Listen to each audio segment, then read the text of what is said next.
PN sequence आणि तर आता NRZ आपल्याला हे खूप छोटं घ्यावं लागेल. नाही बरोबर आहे ना, 15 साठी एक हे आलं पाहिजे ना. म्हणजे छोटं घ्यावं लागेल असं म्हणायचं. आता कसं दिसणार आपल्याला?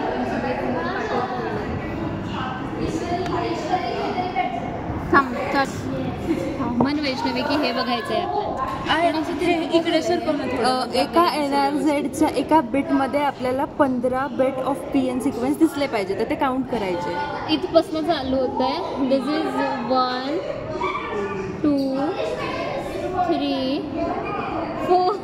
नाही, एक मिनिट.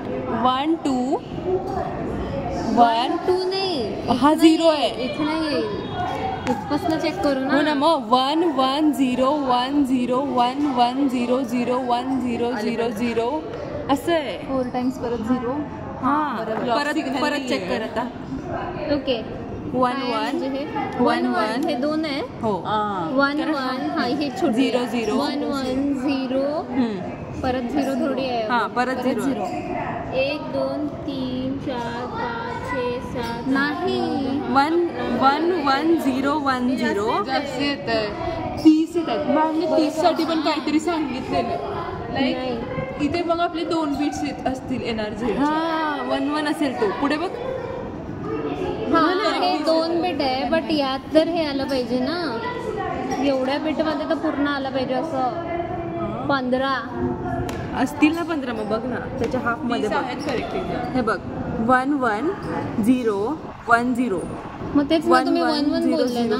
1 1 0 1 0 1 1 0 0 1 0 0 0 0 0 0 0 असं ते तशी 30 येत आहेत फॉर 2 बिट्स. हां म्हणजे ते 2 वेळा 1 बिटसाठी. ठीक आहे, केलं ना मग झालं ना. बरोबर आलं. ओके. सो त्या एका बिटमध्ये 15 आले पाहिजे आणि आपला डेटा 1 1 0 0 होता, म्हणून ही कंप्लीट जे आहे हे 2 बिट्स आहे 1 1. तर इथे आपले 30 आले बिट्स आले पाहिजे PN सिक्वेन्स. लिहून घेतो. आता आपल्याला स्प्रेडिंग कोड बघायचा आहे with respect to the clock. तर आता याला क्लॉक कोणती द्यावं लागेल आपल्याला? Clock of PN clock.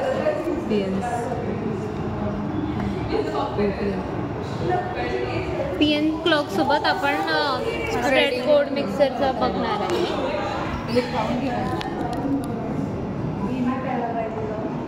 काय दिसतं इथं आपल्याला? इथे आपल्याला पहिले तिथे क्लॉक बाजूला कर. जो आपला तो आता आहे तो स्प्रेडेड आहे.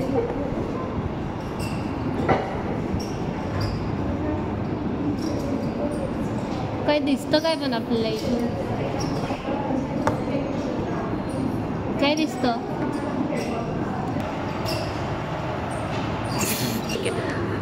आता आपण जो स्प्रेड कोडवाला जी वेवफॉर्म आहे त्याच्यामध्ये आपण 15 बिट्स बघायचे फॉर 1.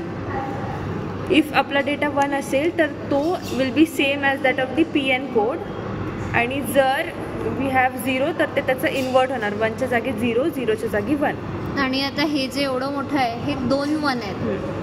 तर इथे आपण चेक करू सिक्वेन्स 1 0. आणि असं कंपल्सरी नाही आहे की आपला सिक्वेन्स पहिले 4 1 पासून होता PN सिक्वेन्स, तर तिथपासूनच चालू होईल असं नाही आहे. इथे 1 0 असा सिक्वेन्स होता आपला PN सिक्वेन्स आलेला. आपण तिथनं मोजला, पण आपण कुठून पण मोजू शकतो. तर इथनं PN सिक्वेन्स आता आपला दिसतोय 1 0 1 0 1 1 0 0 1 0 0 आणि हे इथे 4 टाइम्स 1. तर हे 4 टाइम्स 1 मधला जो एक 1 आहे इकडे टाकू. हा 4 टाइम्स 1 जो परत येत आहे त्याच्यातला जो हा लास्ट 1 आहे तो 15 बिट्सच्या बाहेरचा आहे.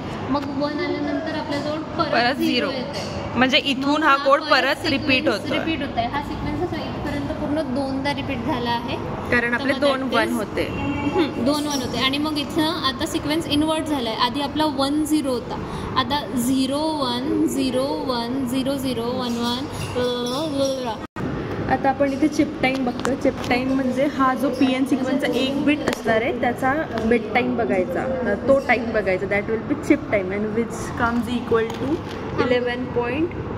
कर्सर आधी आपण मॅन्युअलवर केलं, मग एक केलं असं मग आपण याला बंद केलं आणि बी कर्सर केलं आणि बी कर्सर आपण मूव्ह केलं. हे एक चिप आहे आपला हा 11.2 मायक्रोसेकंड आलं. हे आपलं एक्झॅक्ट सेम. हा जो होता ह्याच्यात आपल्याला जो भेटत होता तो युनिपोलर होता. आता आपल्याला बायपोलर चेक करायचं आहे. मॉड्युलेशनसाठी आपण बायपोलरवाला इंटरनली कनेक्टेड असतो. आपण बायपोलरवाला चेक करतो आहे. इकडे चेक करतो ऑटो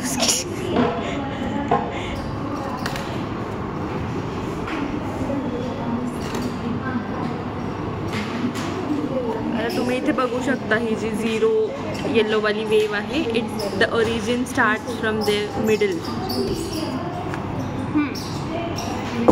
म्हणजे हा जो रेफरन्स लाईन होती ती आपली आता मध्ये सरकलेली आहे.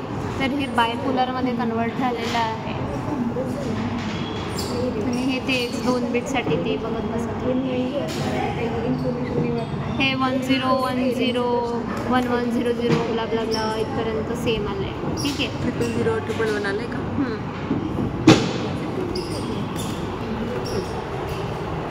काय केलं आपण आता? आपल्याला मॉड्युलेटरचं आउटपुट बघायचं आहे with respect to the input data. हा आउटपुट आहे मॉड्युलेटरचं. दिसतच नाही. हे दिसत आहे ना, ते दिसत आहे जास्त.